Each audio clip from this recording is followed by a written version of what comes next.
The sharp click of heels echoed through the sterile hallway, each step punctuated by the fluorescent lights above. Clara's eyes burned with a mixture of exhaustion and determination as she pushed her 72-year-old body forward, ignoring the way her knees protested with every movement. The memo had come just hours ago, 37 years of service reduced to a single paragraph of corporate jargon about streamlining operations and embracing AI solutions. Her translation department, once a bustling hub of human connection across languages, now sat empty except for the cold hum of servers running Google Translate. Her trembling hands clutched the manila folder containing documents that could destroy them all, every shady deal, every unethical shortcut, every backdoor agreement that had built this billion-dollar company on foundations of sand. She'd spent the last 3 months gathering evidence, working late into the nights when arthritis made holding a pen feel like gripping barbed wire. The betrayal cut deeper than any physical pain. They'd replaced her team's nuanced understanding of language and culture with an algorithm that couldn't grasp the difference between "you're welcome" and "no problem" in Arabic. Clara's heart pounded against her chest as she approached the executive floor.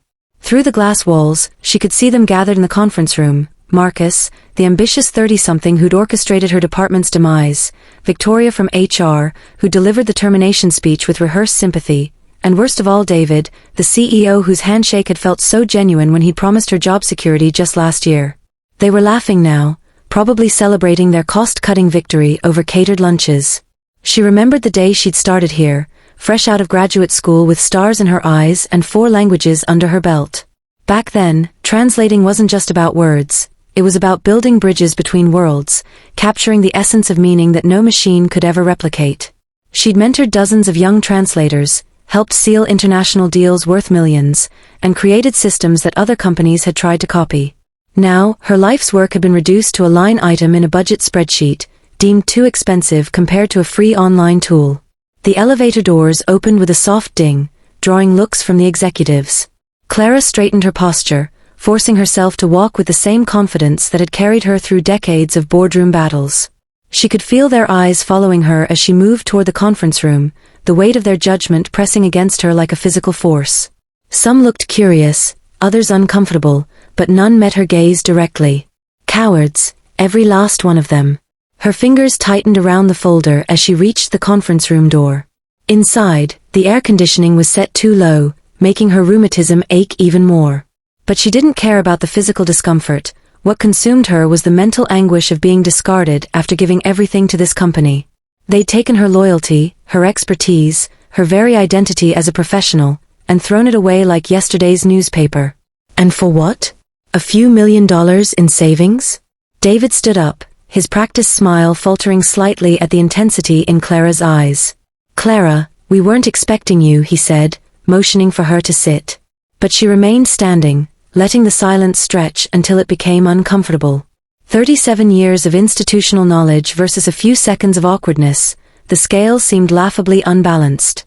Through the window behind him, she could see young employees typing furiously at their desks, likely using the very tools that had rendered her obsolete. Each keystroke felt like another nail in the coffin of human connection. She thought about Maria, her star protege who had left for a tech startup last year, promising to create ethical AI solutions. How ironic that the machines Maria might be helping to develop could one day replace her own work. The memory of Maria brought a surge of conflicting emotions. Had she failed to prepare her team for this new reality? No, she taught them everything she knew about the art of translation, the subtle dance of cultural nuance, the delicate balance of literal meaning and emotional resonance. What she hadn't anticipated was how quickly the corporate world would sacrifice quality for convenience, depth for speed, humanity for efficiency. Her gaze swept across the room, taking in the faces of those who had voted for her department's dissolution. Some she recognized from meetings where she'd patiently explained why certain phrases couldn't be directly translated, why context mattered more than algorithms could comprehend. Others were newer faces, products of a generation that viewed technology as infallible.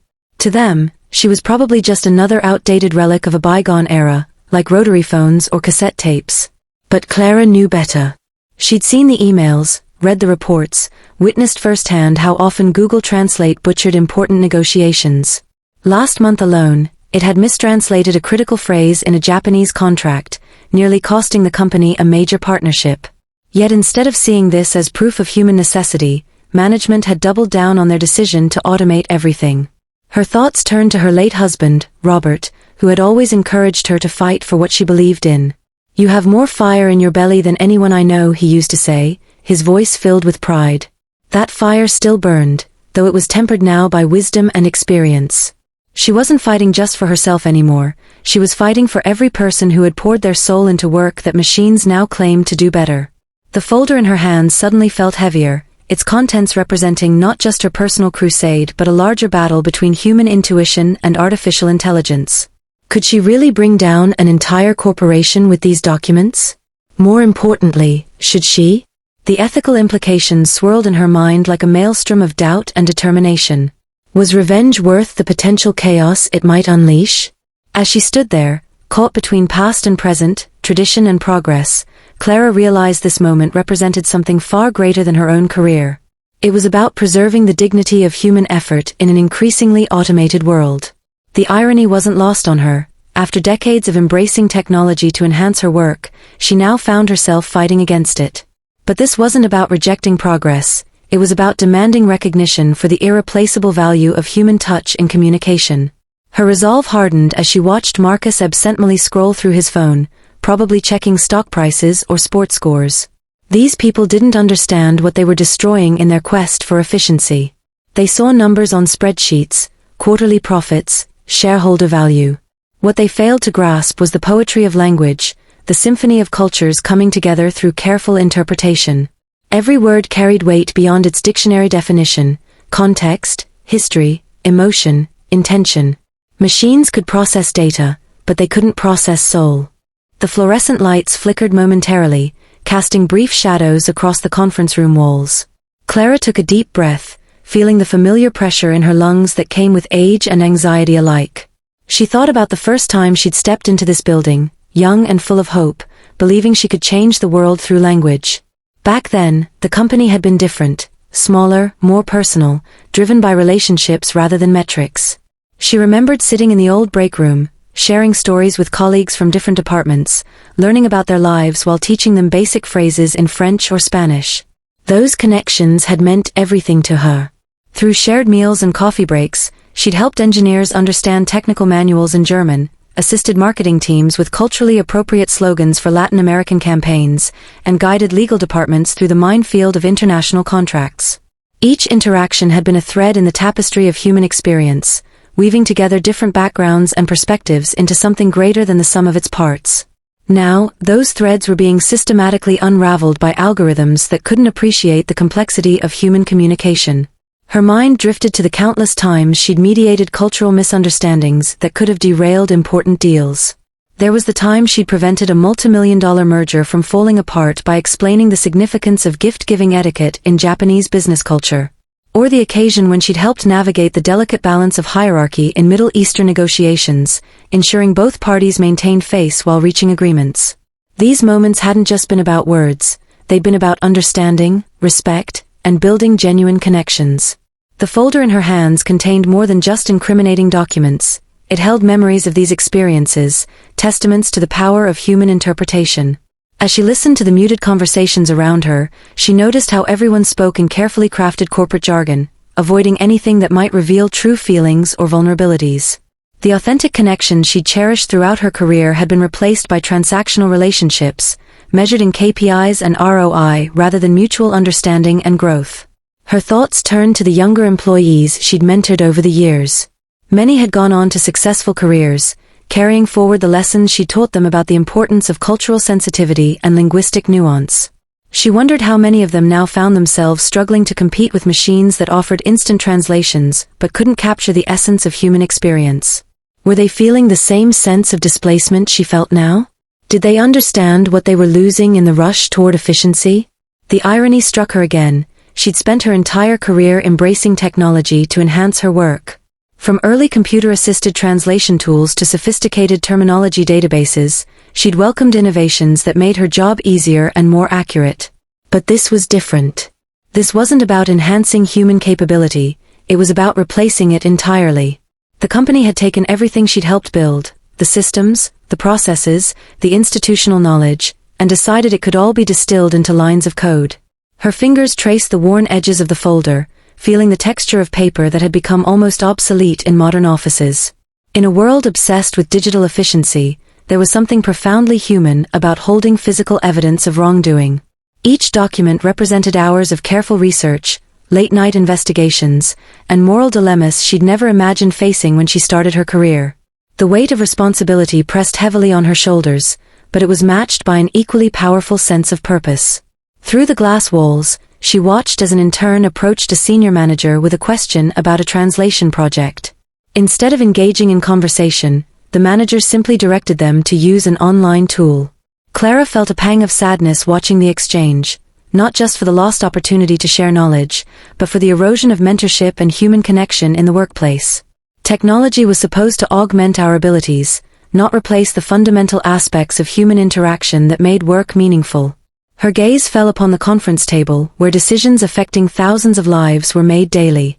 She remembered the heated debates, the careful negotiations, the moments of genuine breakthrough when opposing viewpoints converged into innovative solutions.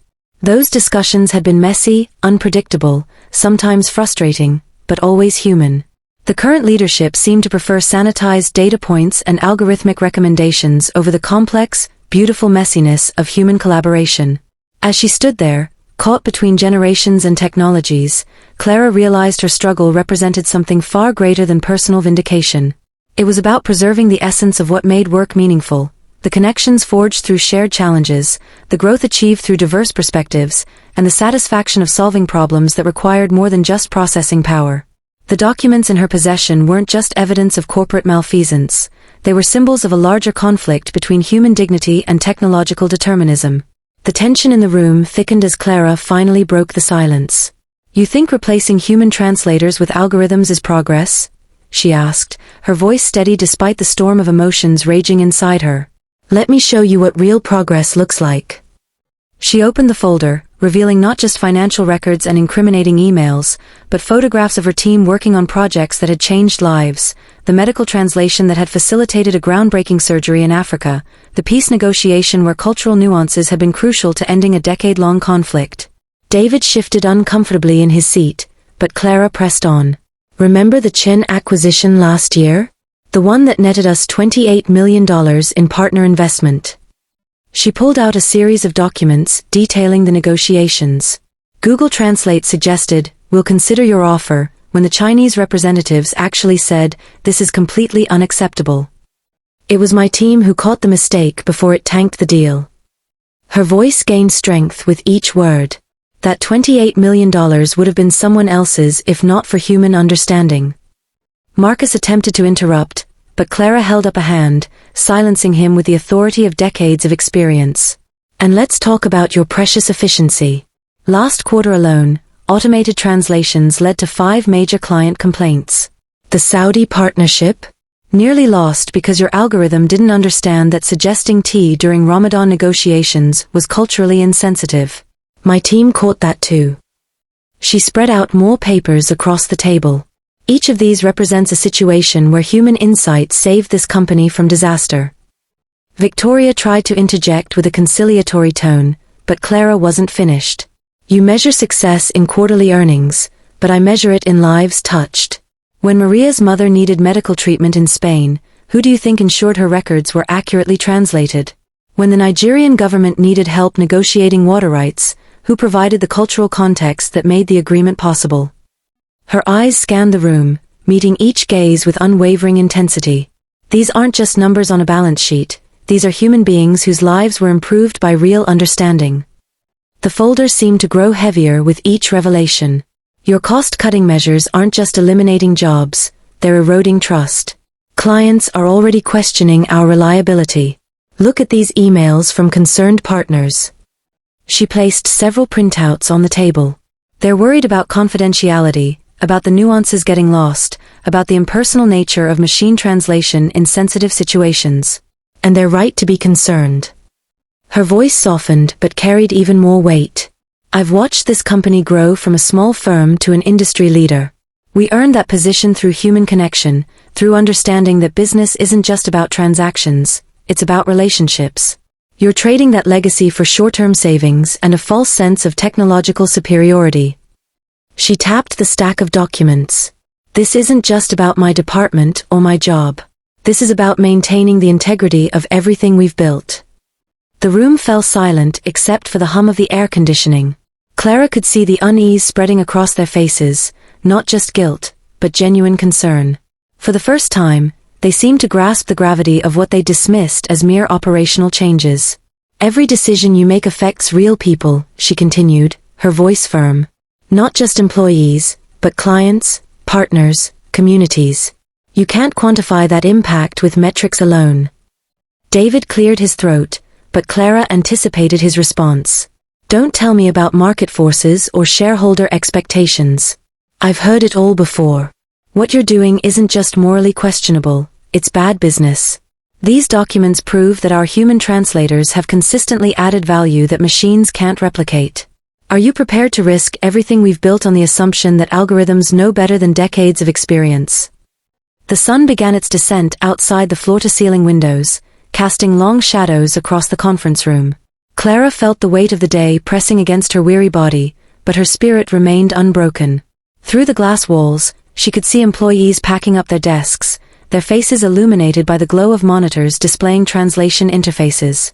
Young professionals who had never known a workplace without instant language conversion tools were logging off for the day, unaware of the battle raging in the executive suite. Her mind raced with possibilities as she processed the subtle shifts in the room's atmosphere. The executives, once so confident in their technological solution, now fidgeted uncomfortably in their ergonomic chairs. Papers shuffled nervously between hands, and eyes darted toward the growing pile of evidence on the table. But Clara knew this wasn't just about presenting facts. It was about changing hearts and minds, about reigniting the spark of human connection in a corporate culture that had grown cold and calculating. She thought about the network of former colleagues and industry contacts she'd cultivated over nearly 4 decades. Each relationship represented potential allies in this fight, respected figures who understood the value of human interpretation in global business. There was Professor Langley at the university, whose research on machine translation limitations had been ignored by corporate interests. And Rachel from the International Trade Commission, who had witnessed firsthand how automated systems had nearly caused diplomatic incidents. These connections formed a web of influence that could amplify her message far beyond this single confrontation. The folder containing her evidence seemed to pulse with energy in her hands. Beyond the financial records and client complaints lay something more powerful, the stories of human triumph that had defined her career. She recalled the deaf teenager who had learned to communicate with her Spanish-speaking grandmother through their specialized translation program, or the elderly couple reunited with their war-separated family thanks to careful cultural mediation.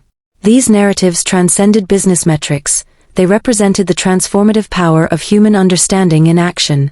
Her thoughts turned to the broader implications of this struggle.